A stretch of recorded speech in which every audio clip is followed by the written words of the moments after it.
GST ચોરીના 12,803 case. નમસ્કાર, સ્વાગત છે આપનું આરબી ન્યૂઝના ટોપ 10 સમાચારમાં। હું અશ્વિન રાઠોડ। ગુજરાતમાં 4 વર્ષમાં જીએસટી કેસના 12,803 કેસ નોંધાયા અને 101 વ્યક્તિની થઈ ધરપકડ। સુરતના ડાયમંડ કિંગ ગોવિંદભાઈ ધોળકીયાએ ભારતના નકશા આકારનો 2.12 કેરેટનો હીરો નવ ભારત રત્ન પીએમ મોદીને કર્યો ભેટ। રાજ્ય સરકારે સરકારી કર્મચારીના મોંઘવારી ભથ્થામાં 3% વધારો કર્યો।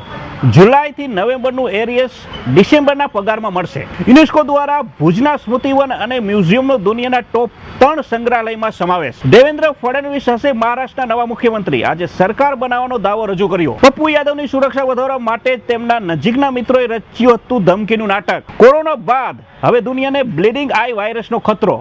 આફ્રિકામાં આનાથી 15 ના થયા મોત। દક્ષિણ કોરિયામાં માર્શલ લો લાદવાને લઈને વિવાદ વકર્યો। રાષ્ટ્રપતિ વિરુદ્ધ મહાભિયોગ પ્રસ્તાવ લાવવામાં આવ્યો। ચીન હેન્કર્સને લઈને એબીઆઈ ચેતવણી આપી। ટેલિકોમ કંપનીઓને સુરક્ષા વધારવા માટે સાવધાન કર્યા। અમૃતસર ગોલ્ડન ટેમ્પલના ગેટ પર ફાયરિંગ। સુખવીરસિંહ બાદલ પર હુમલાનો પ્રયાસ। તો આ તારના ટોપ 10 ન્યૂઝ અને હું હતો આપની સાથે અશ્વિન રાઠોડ। જય હિન્દ, જય ભારત।